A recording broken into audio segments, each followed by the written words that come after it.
Hey soccer friends, I just want to give a shout out to our partner, Team Player. They are changing the game on how you find the perfect soccer team for your player. Parents, this means no more endless social media scrolling to find information on teams. With Team Player, everything you need to know is just a few clicks away. It's simple, straightforward, and lets you find the best coach and team for your player without any of the usual headaches. And coaches, we all know how tough it can be to get your team noticed, but when you subscribe to one of Team Player's team plans, you instantly get access to set up an online team profile that allows you to reach more potential players and showcase what your team is all about. It's super easy and lets players and parents see why your team could be the right fit for them. And if you sign up using the promo code PITCH, you can try any team plan free for 1 month. So whether you're managing a team or searching for one, come on over to www.teamplayer.us. That is TEAMPLAYR.US.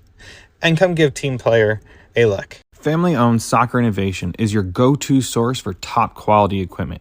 Whether you're a player, a supportive family member, or a dedicated coach, they have everything you need to elevate your game.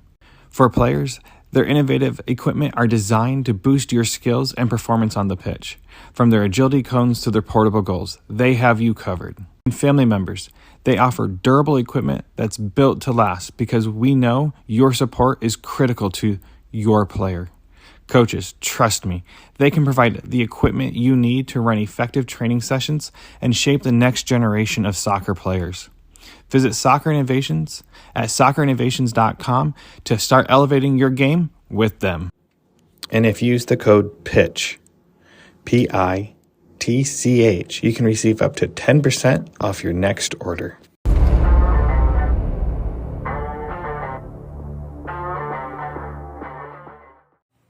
Hello and welcome back to Chat by the Pitch. This is Ian Babcock, your host.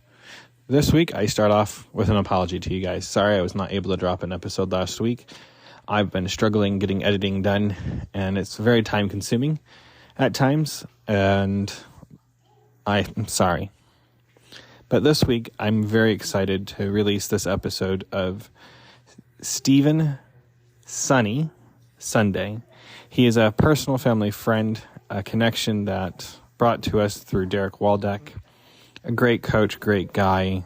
And I actually have 2 episodes with him. The first one's with him, and the second one's him and his wife. So next week, you get to hear more about what he's doing outside of the world of soccer. But this week, we talk about his soccer journey and getting into soccer. So let's start this chat and head to the pitch.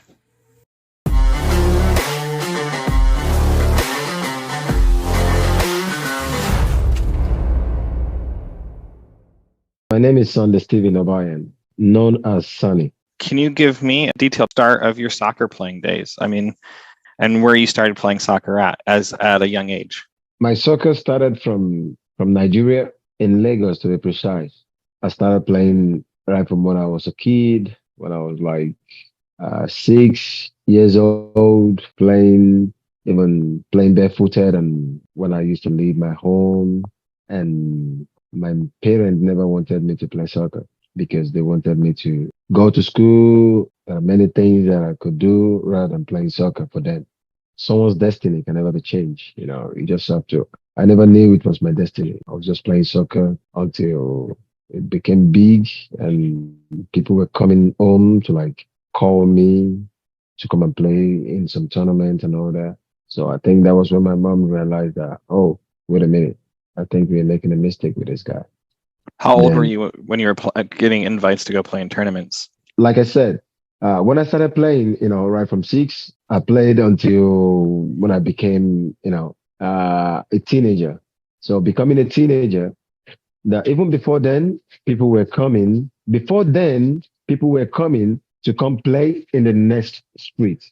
So they come, okay, Sonny, can you come play with us in the next street because they have a tournament? That they have to do this, they have to put, we're gonna win some prize and all that. So I couldn't go play with them because my family, I grew up in in a home that is very humble family, humble beginning, and my parents were street in the sense that they just want us to be responsible for ourselves and be responsible to the public. So my parents were street. They never wanted us to go. They never wanted us to go astray, putting us the right way and all that. So when they see people coming to call us to complain in the street, they'll be like, no, no, no. They always say no, because they don't know them. We don't just give your kid to someone you don't know, even when. So that was how it all started.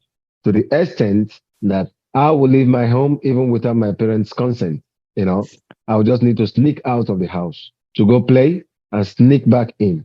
But then my parents, they knew what happened, but they just kept quiet and they just said in the night when we're about to sleep, and they'll be like, "Okay, where did you go today?" I said, "No, no, no, no, no. I didn't go nowhere. I was home." No, you're not home. You know.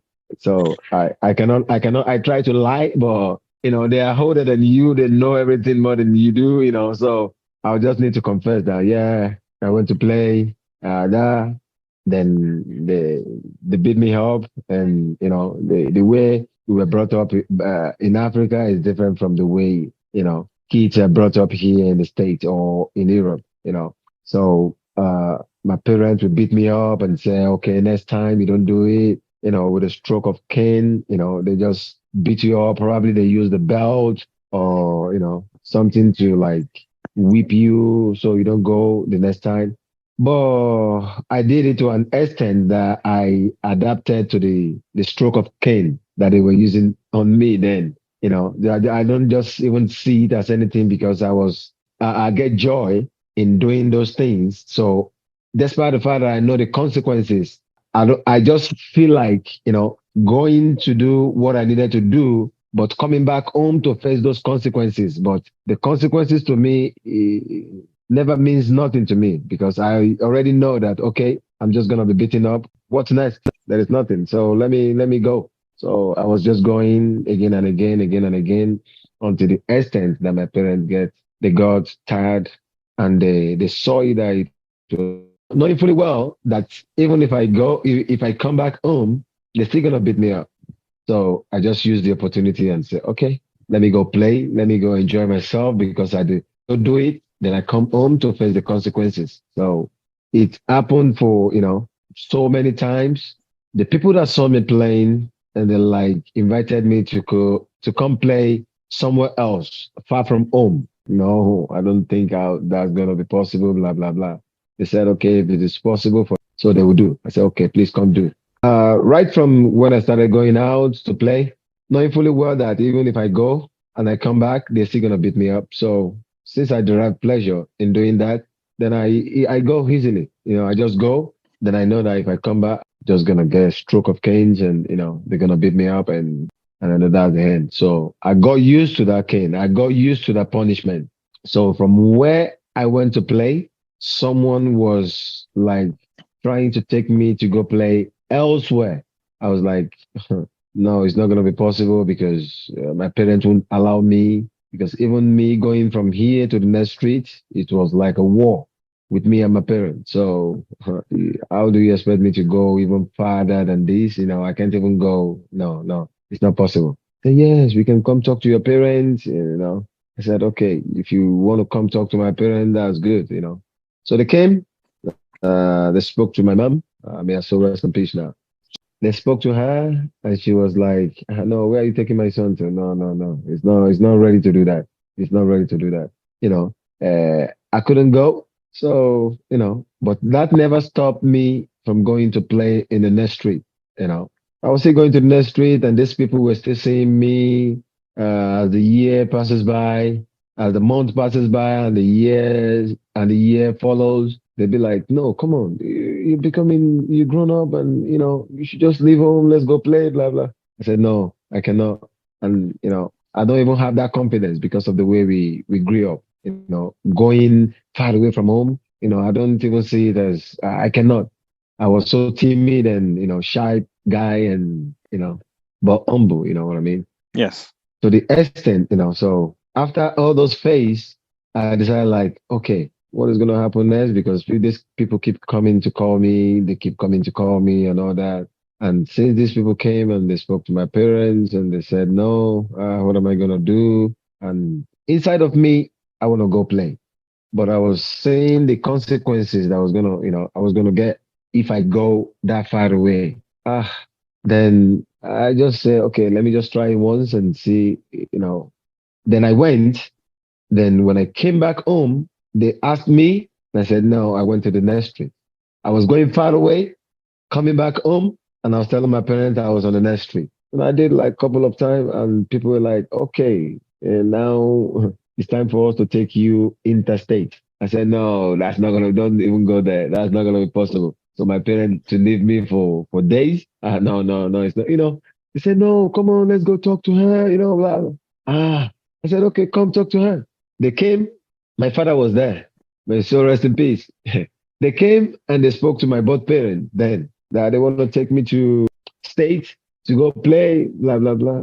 And they said, the first thing my father was asking them, my father was, okay, where do you live? Where do you stay? Who are your parents? And who are, so I get it. Why the reason why he was asking about, those questions and all that, long story short, my father got the information and said, okay, now I leave my son in your hands. You take him and please bring him back for me. So we went, we played, we conquered, we came back home, and they shared the news with my parents. Then there was no phone, there was no answer, there was no phone.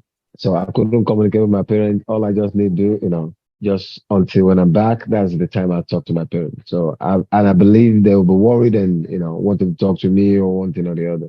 The same goes to me, wanting to talk to them and giving them the information about how we progressing in the tournament and all that.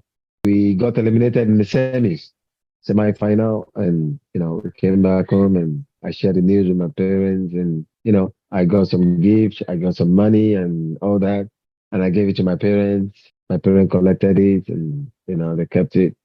And I believe that was what triggered the chance leaving me to go play, outside of the city of the state, and after that, I started going, I started playing. People started coming, and people started telling my parents, "Oh, your son is good. Your son can play soccer. Your son knows how to play. Your son was like a messiah. Your son, Uh, and my parents were like, okay. My parents was now releasing me, go okay, go play, go play, go play. But make sure when you come back, your studies, don't forget. You just have to, yeah, you just have to juggle studies and soccer together. So that was how they let me be by going out to play and coming back home. So how long did you do this cycle before you ended up playing in Spain? And how did you get to Well, I Spain? think okay. Yeah, what I did was that I was doing that for like, let's say I did that interstate for like approximately, let's say like within 2 years, I did that before traveling to Spain around when I was like 15 years. And how did Spain came about? Spain came about when during the time I was playing this tournament, you know, that was when someone came and said, okay, I'm a soccer agent. I can take you abroad, blah, blah, blah. If you can get a visa, I can get you a club in Europe, stories like that. And I never knew anything about going to abroad to play. But I used to hear people, say, okay, that one just came back. That one is traveling, this, blah, blah, blah. Because my parents didn't give us the privilege to like be open to stuff like that because we are always like in house, like with the family always. Time I go to play is when I sneak out. Little things that are known to me then, Right. mingling with people, people keep telling me about things that is happening because what I do is that after soccer, come back home. After soccer, come back home. After soccer, thinking about the punishment that I was going to receive, come back home, get my punishment, stay. Then the next day I do the same, just repeating itself like that. So the person that promised me of getting me a club when I get to Europe was, I don't even know anything about getting a visa or where do I go. So you got your visa. Yeah. I didn't even know how to get a visa, how to travel abroad. I don't have no experience about that. When the agent spoke to me about getting a visa, traveling to Europe, like, Dak, I don't even know what he was talking about. He said, okay, go to the embassy, how you can do it. There's the direction of the embassy, the visa. You will get a ticket. That's a flight ticket. That's the plane ticket. Then you fly to the country.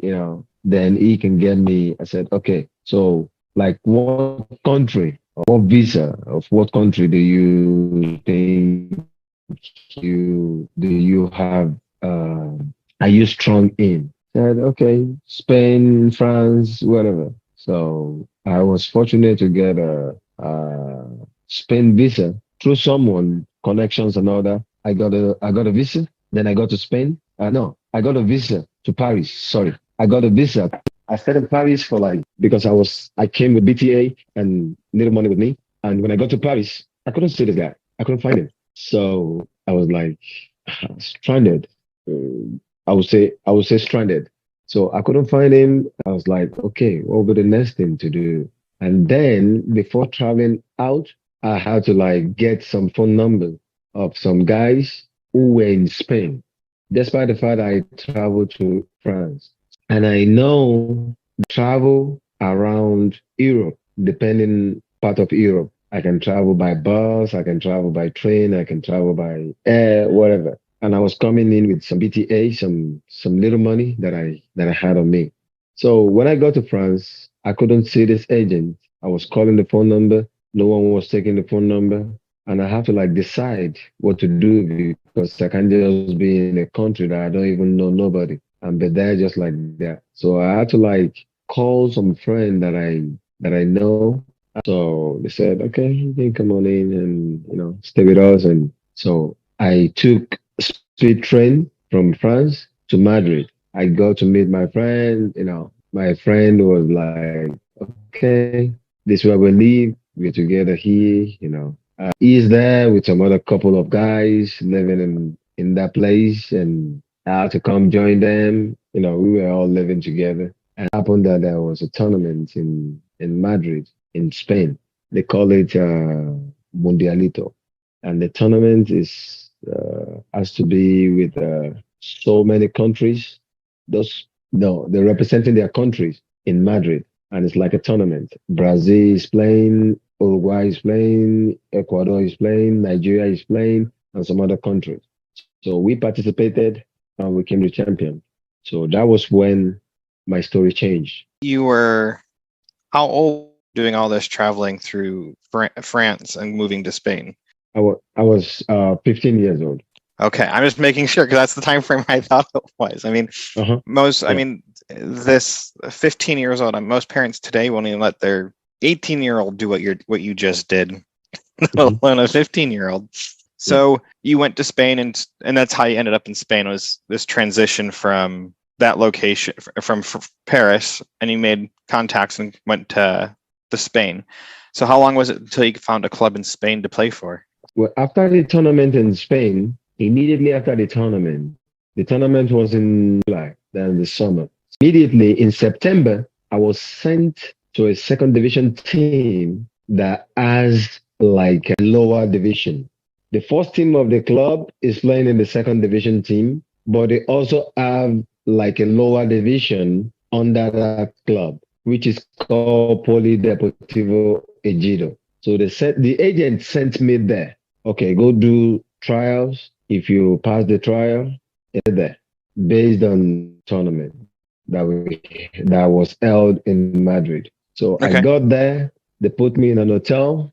I'm a Christian. I pray a lot. The moment I got into the hotel, put up my bag, undress and taking some fresh air inside the AC, just relax.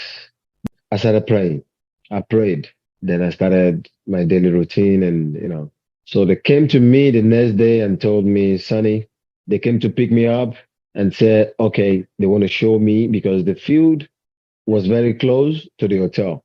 So we just had to they picked me up and they took me to the stadium, where I'm gonna be having my training with with the lower team and be walking back to the hotel. So they came, they picked me up, they explained the whole thing to me. Sonny, this is where you're gonna be training. After your training, this is where you're gonna be eating. You go back to the hotel. They just gave me all the information and all that. So in the morning when I wake up, I go take breakfast, go back in, or if I want to take a stroll, or I want to walk around or whatever. Then I do in the afternoon, I take lunch, I still stay in the hotel. In the evening, that is when we used to train. So I go train. After training, I get my dinner. Then I go take shower, pray, then go to bed. This keep happening every day, every day, every day, every day like that. It got to a time when I was praying, I was led by the Holy Spirit, just pray. I was praying and I didn't even know my voice was going higher.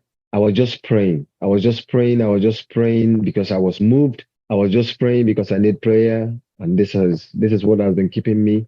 I was praying until I heard a knock on my wall. Like, and I have to reduce my volume. Someone maybe because I don't know where the knock was coming from. I continued. I was still praying. I had a knock again. I disregarded the knock. And the next thing I heard was that a phone call into my room. Like, who do I know? Who could be calling me? Then I picked the call and it was the reception. The call was from the reception. They said, we had a complaint. There is a noise coming from the room, blah, blah, blah. I said, okay, I'm sorry. I didn't even tell them what I was doing. I said, okay, I'm sorry. I said, yeah, but you need to bring your voice down, blah, blah, blah. I said, okay, I'm sorry. Then uh, I dropped the phone. Then I continued. I was praying, I was praying, I was praying. Then I left and everything was like that. But since I realized that there was a complaint from the people in the hotel, I just needed to adjust and bring down my voice and the whole thing continued like that. So during my trial, 1 week trial, after the third, fourth day, they took me away from the hotel and they took me to an apartment. So when I saw that happen, I immediately sensed it that, okay, I think there's a shift in the spirit. Shift in the spirit in the sense that I think I'm going to stay because if they can take me away from the hotel and put me in the same apartment where they have other players, because they have two other players, because the apartment is like a three-bed apartment. Another black player, I don't know where he's from. I cannot remember. And the other room was for one Spanish player, three. So they have to move the Spanish player somewhere else to put me with the other two. So I was staying in one of the rooms like 2 weeks when I was training and coming back home, training, coming back to the apartment. They sent one of the guy from Mali, they sent him packing. Guy was occupying the master bed. So I spoke to the other guy who was occupying the second room that, okay, is he moving to the master bed? Or said, no, he want to stay in his room. So I moved into the master bed. And my visa got expired. So what the club did for me was to renew or be legal in the country. So by so doing, because when they knew they were going to take me, they immediately start the process of making me legal in the country because my visa got expired and Right. so then they started that process. Fortunately enough, it came quickly and I got a 1 year resident card in Spain. Immediately I got a 1 year resident card. I just stayed like staying sake, like, oh, one day I would like to play for Spain. Just like that.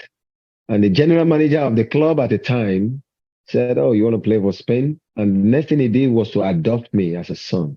Because what I was not seeing then, they were seeing it. Because even when I came into the team, into the club, I was training with the second team, the lower league. And the lower league played a game against the first team who was playing in the second division. I did well, and they said, okay, Sonny, henceforth, you're going to be training with the first team, but you're going to be playing game with the second team. So I was doing that. And when the season was over, September, October, November, and December, all those time I was training with the first team. But coming down, to play with the second team. I didn't play until on September when they had like three more games to end the season with a lower team. So that was when I got fired. I got like legalized, and everything was like, okay, now you can play because without that, I couldn't do nothing. I was only training and keeping fit and until I get legal in the country. So when they called me to the office to come, I don't know why they were calling me. So I got to the office and they gave me the resident card. I was I was mad. I was like so excited. I was over happy. Like, come on, I got it. Because even the coach of the second team was asking me, when is your document gonna be ready? When? Because they wanted me to play. So when the document was ready, I was able to play like 2 or 3 games. I played and I was going back to play with first team. So getting to June, announced that, okay, Sonny, you're gonna stay with us. We're gonna sign you. We're gonna give you a professional contract. I was like, so okay. Then the club was really helping me then because each to talk to my parents. Then I used the phone to call my parents because that was the only chance that I had to like my parents and know how the whole thing was going and all that. The way they took me, the way I went to what happened in the hotel, and all that. I was telling them and all that. They were putting me in their prayers as well. With me and until I got the first year's contract with the second team because with the lower league, I was dollars onto $600, and when I started with the big side, I was like 1,500 gross profit. And where my life changed was when Valencia came, and even before Valencia came, there was um there was like five teams that came in my first year in the season in the league. My first year in the league, like five teams came, like Deportivo La Coruña, Real Betis, Liverpool, so many teams came, like five of them. Then I was telling my agent that, okay, I need to go because train goes only one time, not twice. This is my opportunity. Let me. You had the five teams that were interested in you, and then that's when everything started to change, you said. Yeah. My first year in the league, I after the season, I got the option behind me. They wanted to buy me and heard about it, and I was telling my agent and said, okay, can I go to one of those teams because Liverpool was also part of this team. Gotcha. Yeah. So and I said Liverpool was not big then. They're just a normal team. And I told my agent, no, if it's for me to go to Deportivo La Coruña or go Betis or whatever. He said, no, Sonny, piano. I could remember piano. And that's a language, but it's an Italian language that says easy, step by step. So I said, no, you can only catch up with the train once, not twice. It's an opportunity that is coming. No, I got to grab it because my work is paying off. Come on, let's take advantage of this. Let me go and just said no. He just said no, no, no, no. Just first year, I'm sure you're gonna get a bigger one next year. Blah blah blah. I said, how do you know? You don't even know. We don't even we that we are living. We don't even know how long we're gonna live on Earth. So why are you telling me?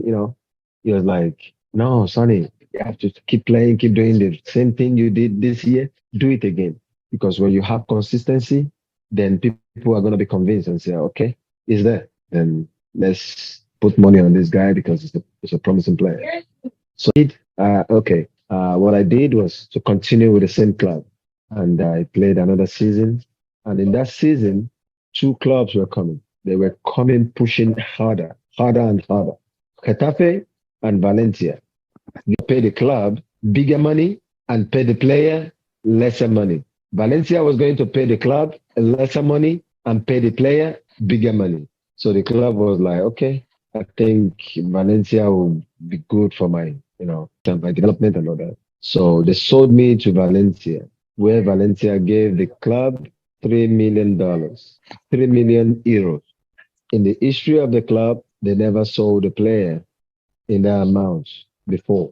So they sold me 3 million to Valencia. but Valencia was paying me big money compared to Getafe. So I went to going to Valencia permanently. I signed a pre-contract. I signed because I was still having to go to World Cup even before going to Valencia. But Valencia came and they signed a pre-contract with me and the club. We signed everything and they left. So the next me was to go to the World Cup and come back to join Valencia because I played with Spain in the World Cup after getting my resident card with the club and telling the general manager who adopted me in the club and he gave me the nationality. He adopted me and I got the nationality through him. And then I was invited into the national team U17 twice. And after playing U17 twice, then I was called up for the U20 World Cup.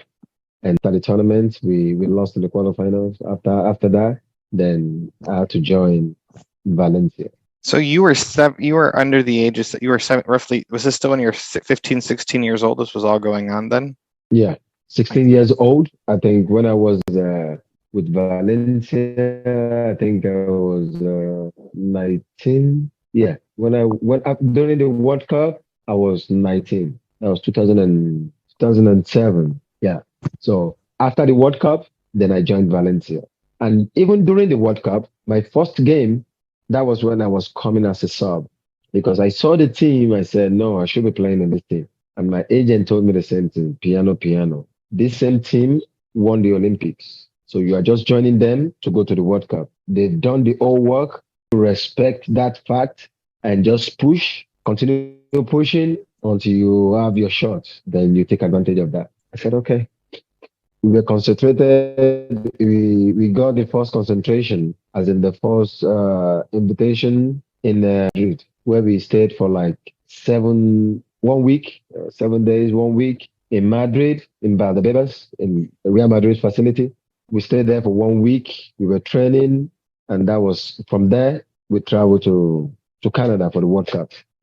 So when we got to Canada, we were training, and we had the first game against Uruguay. We were losing 2-0 when they subbed me in. We played, and I think I still have the video on YouTube. We played, and we came back 2-2.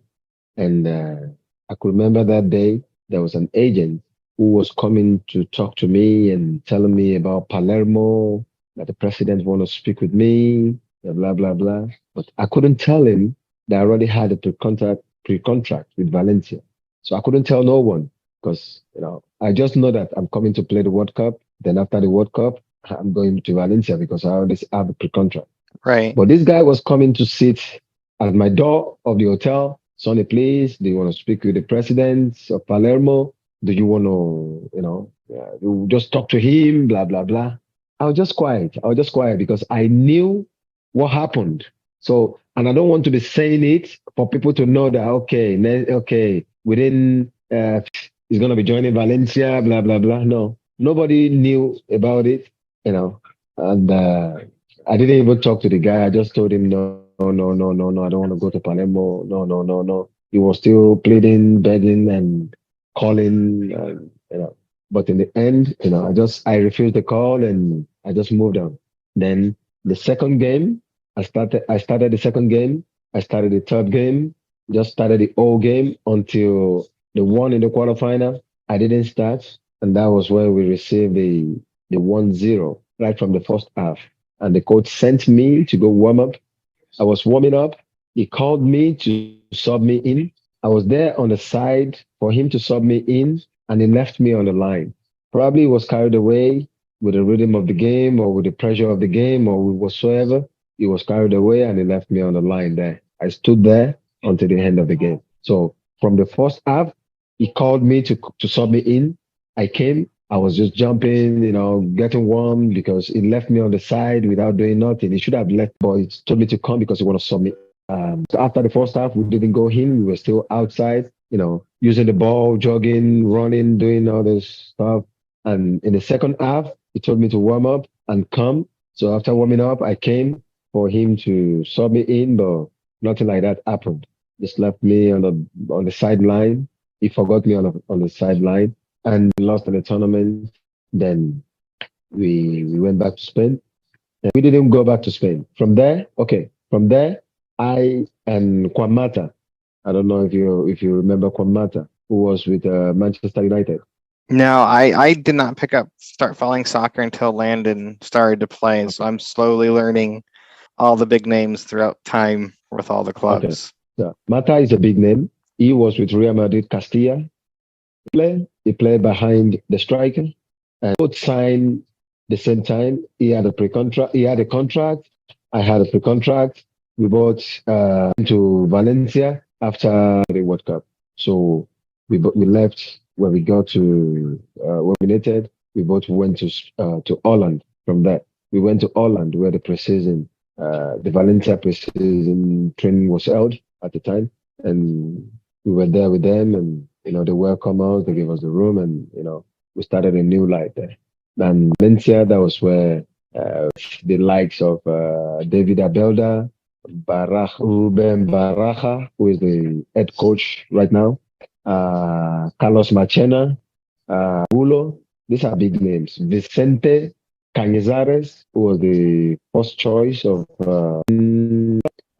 what's it called? Manchester City, and a lot of Villa, who was with Red Bull at the time, but I think none of those players is still playing until now, except Mata. Well, Mata just hanged his boots, was it last week or so? Yeah, so talented player in this changing room. And then I used to look at them like, oh, this is a big player. This is a player that I was watching on the TV then, and play with them, coming to share the dressing room with them, coming to share a common place with them, and it was a big privilege, and to have that happen. It's amazing. So, how many clubs did you play for throughout your time then? Yeah, I played so many teams. I played starting from Poli Deportivo Ejido. I played Valencia. From Valencia, I moved to Luna in the fourth division. I moved to Real Betis. I moved to Numancia. From Numancia, I left the country, Spain.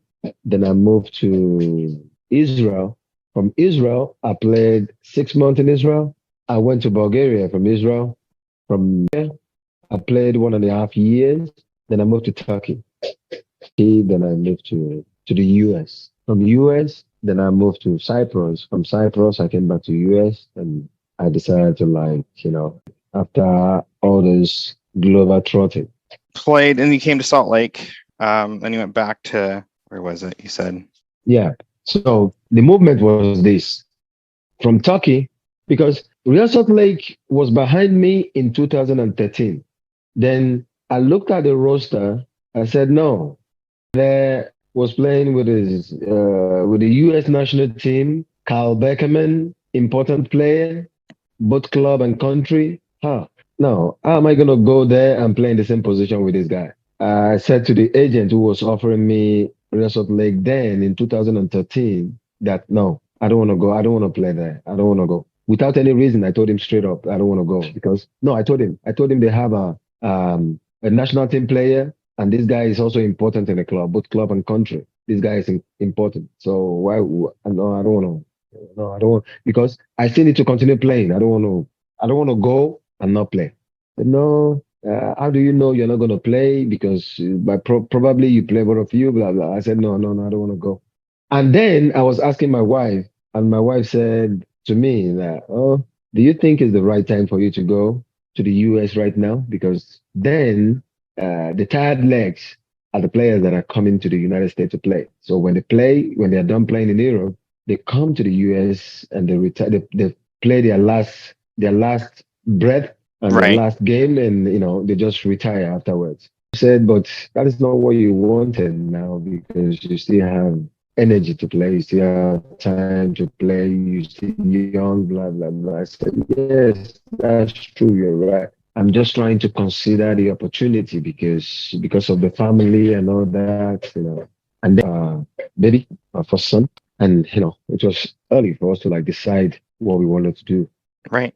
Yeah. So what we did was to stay back, Then that was when I started making those moves. So when I made those moves, got to Turkey, what the agent was telling me, Sonny, do you want to go to United States of America? I said, the United States of America.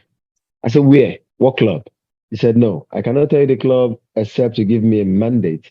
I said, why not? Of course. Then I gave him a mandate. Then immediately he told me the club. I said, okay, the director, is it the coach? Then he said to me, all, every one of them. I said, okay, can you do me a favor? Can you get me in touch with the coach? He said, yeah, sure. I said, okay, give me the phone number of the coach. Then I can relate with him because I knew what I could ask because I was matured then. Then I got to call him and, asking him some questions because I heard about the Mormons. How is it like? What are they? I just needed to like ask to know what exactly I'm going to see there because I don't just want to go to somewhere without doing my homework, doing my research about the place that I'm going to. So they gave me the number. I called, and Coach Jeff Kessar was the coach at the time, and he picked up the call, and I was having a conversation with him, and I could remember what he mentioned to me. He said, "Sonny, come here. You don't have no pressure here. You can leave your home. You can open your door. No one is gonna bust into your house. Here is more than secure. Here is secure, and you're gonna be in a cool environment with good people. Blah blah blah. He gave me his word as a father, and I said." Okay, Jeff, I've heard from you. I don't need to hear from anyone again. So I'm satisfied with what I heard, and I just took it. I just took the chances. I took the opportunity, and I came to Salt Lake. Arriving at Salt Lake City, the next day I had to travel to Casa Grande, no, Tucson, sorry, Tucson in Arizona for the preseason. So I could remember American football final the day I was traveling to the second day that I was traveling to Tucson. The day they played the final of the American football finals, The Super Bowl. Super Bowl. Thank you. That was the day I was traveling to Tucson to meet the club. I think the team they already traveled. So I was coming from Europe. I landed today. Then the next day was the Super Bowl. Then I have to meet them and meet my new teammates, and another life started there. So you traveled to Tucson. So now I have to ask this because this leads into your coaching then. How long were you playing for Real Salt Lake? Then you played one more team, you said, after Salt Lake, and that was, where is it? I wrote it down. Sorry. Yeah, Purpose. Yes. Purpose. Yeah. Okay. I played 3 seasons with Real Salt Lake. Beautiful place, lovely place, good people. What else can I talk about Real Salt Lake? Because I could remember the president of Real Salt Lake, Deloy Anson, gave me his personal car to be driving until I got my own car. Because I came into the US without knowing nothing, without knowing nobody, without US driver license. I was coming with European license, not even having an idea how they drive here. Is it different? No, it's not different. It's the same. Just keep left. No, just keep to your right. So not like in UK, you keep to your left. Nigeria, you keep to your right, just like in the US. So Mr. Anson was giving me his car. He said, Sonny, you can use it as long as you want until you get your car, then you can bring it back to me. Oh, I said, no. So we still have people like this. That's impressive. Probably this podcast get to his hearing to hear this. He's been a wonderful person. That's really cool. So then you got done playing, and how did you get into coaching then? Because I remember when I left Utah to Dallas, the Universe of the climate weather, because Utah is cold, blah blah blah. Dallas weather condition is okay, good. I said, okay, if that is what he wants, come, let's go, let's do it. So we moved to Texas, and we moved precisely to Frisco because we made our homework. We did research on where to stay, where to live, and all that because of my kids. Then the search told us Frisco. Then immediately we contacted the place we're gonna stay. We called them before coming. We did all those stuff and all that. Then we moved in, and we started our life here. After a week, I walked up to Toyota Stadium to see, just to look around, and because I know Toyota, I know Toyota even during my days when I was playing. So I live in the city. Then I woke up and I came and I see a few things. Then I went back. Then I called one agent who was my agent at the time and told him, "Oh, I'm in Texas now, Dallas, precisely FC Dallas. If you can get me the chance to talk to them, if they can sign me, or probably I can be training with them until I get something where I'm gonna go." Then immediately he called them and they said, "Okay, Sonny, you're free, you can come." So they made me train with the North Texas when coach Eric Quill was the coach. So Eric Quill is a fantastic human being. He gave me the chance. He opened his door for me. I came in. He adopted me, took me as a son. He allowed me to share the changing room with them. He spoke to me and told me, "Sonny, this. If you need anything, there is no other way welcoming someone than what Eric Quill did to have me with the boys of North Texas." So I was training with the North Texas, training with the first team, training with the North Texas, training with the first team, just switching on and off, on and off, on and off like that. But it came to a point where I needed to decide. They wanted to sign me with the North Texas, but that was when my time to go to Europe was approaching. So I needed to decide if I had to go or I have to stay and sign with North Texas. So I decided that okay, it's time for me to go. Then that was when I left and I went to Europe, to Paphos in Cyprus. So when I went to Cyprus and when the COVID hit, I have to come back to my family because I left my family in Texas. I didn't travel with them I left them here to travel by myself. But what I do is that I used to come back after 2 months. Every 2 months, I come back to see them. I know it costs money to fly and short time to just see them one day. I fly one day, I stay with them, and the next day I'm gone. You know, That's brutal. so yeah, that's very, very brutal. Yeah. So what I needed to do because I needed to see my family, I needed to I don't want to take them there. Reason because I want them to stay here because this is one of the best country in the world. To be here, I want them to be happy here, to settle, to really, really settle. Come back from every 2 months. I come back into the United States, and I go back, come go, and when the COVID hit, I just have to because when the COVID hit, I really miss my parents. I'm sorry, I really miss my family. I was calling them every now and then, not to go out, not just to stay, because my wife was with 3 kids, her by herself with 3 kids. It was terrible, terrible, terrible. So brutal, just like you mentioned.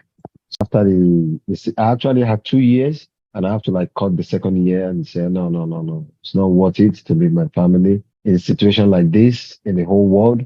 No, we money, but there are some things that are precious to one's life that is more than money. Money, of course, is a necessity, but when it comes to family, money cannot buy that.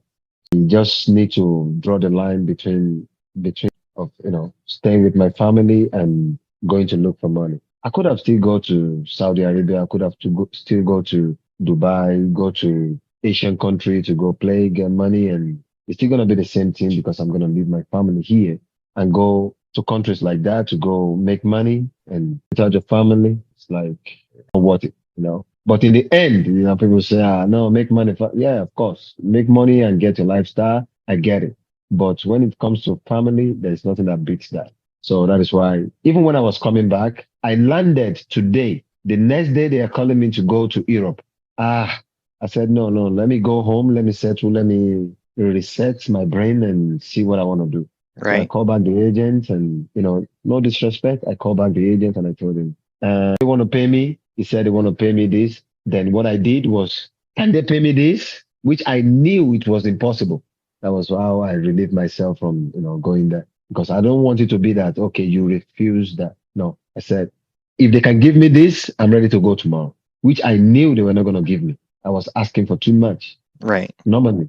So just to the line, just to cut the fence because even if I have to go to Europe, I don't want to take my family because we want to settle here. We've been in Europe for ages, for years. I use European passport. My family, they are from Europe. We have European passport. We all have European passport. That's why the fact that we have Nigerian passport as well. But we decided that, okay, US, we want to stay here for so long time and, adapt to the system, know everything. And, that is why we are here. Brought about the coaching is came back from Cyprus. I still came back to keep training with FC Dallas, the second team. So I wanted to see the option of training with FC Dallas until a friend called and said, Sonny, do you know who is a North Texas now? I said, who? Then he said, Pa, that you guys played together. I said, yeah, I know Pa. We played against each other. And he said, okay, you can go talk to him. He's a nice guy, blah, blah, blah. I said, okay. Then I went. The moment he saw me, because I knew we were having some conversation, even during when I was playing, we were having conversation. We kept in touch and we talk. And he's another great man. He's a great man in the sense that he opened the door. My knowledge, lots of time that I've played soccer, to give my knowledge, which are the North Texas players. At a point in time, I was giving them my knowledge about what I've done and things like that. So when the guys realized that this guy played in the Champions League, he played in the World Cup with Spain, he did this, he did that, then most of them were like, okay, this is the guy, this is the guy, this is good, To the extent that I was doing some IDPs with most of all those players, you can see Bernard today. I'm happy and I'm glad that Bernard is where he is today because Bernard was part of the players we were training then with the North Texas. Mulatto, the same thing. Nolan, the same thing. Colin, like most of all those players, they were moved from the academy or from the second team to the first team. They were the players that we were training them at a point in time. They were there, and I can see them on the field playing, scoring goals, and doing best for themselves and for their family. I think the other day I was able to call Bernard even on the pitch. He was able to the respect to even come out to give an autograph to a little boy that came with me on that day was nothing but exceptional. It was exceptional because come to other people, they can just wave you from the stand or pretend as if they don't see you. But Bernard has been, said, timid, shy guy, cool-headed guy who knows what he wants, and he respected. He came and give autograph to the little boy, took picture, and that's it. Yes, Bernard Mulatto are that we always cheer for when we watch the FC Dallas games. I watched majority of the North Texas games last year. So, and now came to join Texas was after hearing the. I just finished playing and continued playing and or becoming a coach or I was not sure what I was going to do at that moment because I wasn't planning becoming a coach.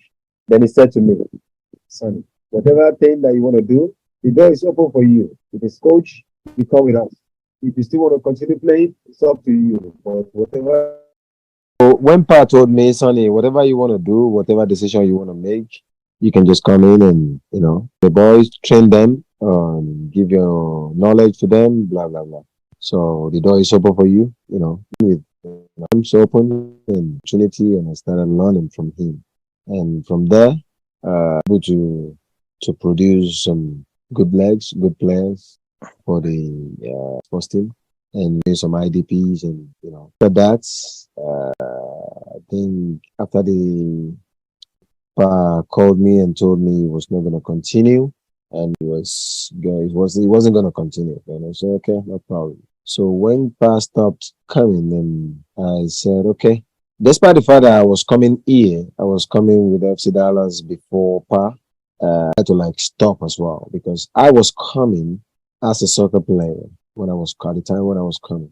So, but when Pa came, I was coming as a coach. So when Pa left, and I decided to should I still go or should I just step aside? What I did was to just step aside, and when I stepped aside, I got a call back from them, from FC Dallas, that I can come, help the team, the academy boys, the Unite team, help them and, give them some information, some knowledge about the game and all that, which I did. And since then, until was it last week or last 2 weeks, where they were eliminated in the MLS Next tournament that they participated in. And some of the boys were they went with the team, and some of them I think they went to college, and they are going to college or thereabout, something like this. And very soon, when everything is going to start up again, I know we're going to miss some of the players, and we just have to start from the scratch again. Bringing out the academy boys and all that. Yeah, it's always rebuilding, right? Every year. Yes, it's always like that because we have bunch of players from the academy, talented players, and you just have to bring them up, give them the confidence that okay, there is nothing, they can do it, and.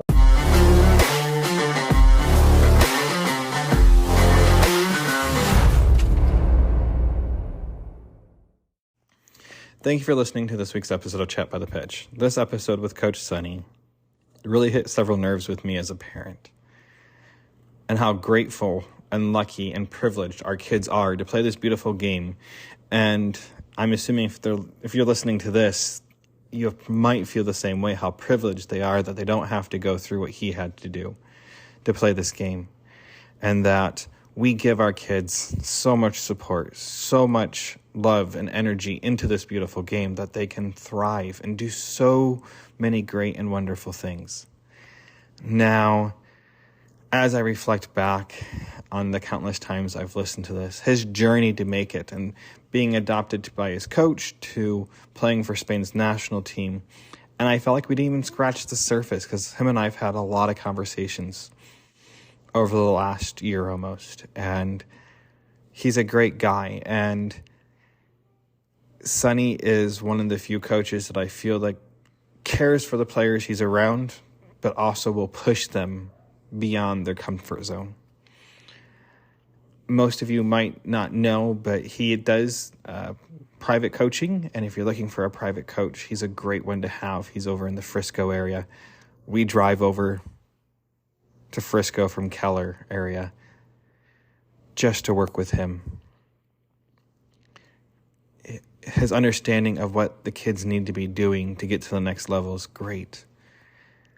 Now, as I wrap this up this week, I hope you take time to give your kids hugs and give them support and love, and let them know that their struggles they have are their struggles, but they need to understand that there's so many other kids out there, even in this country, that don't get to have what they have, and make our kids more appreciative for what they have. I don't mean to be preaching here, but this one was really heart-wrenching for me because as a parent. Until next time, I'll see you at the pitch.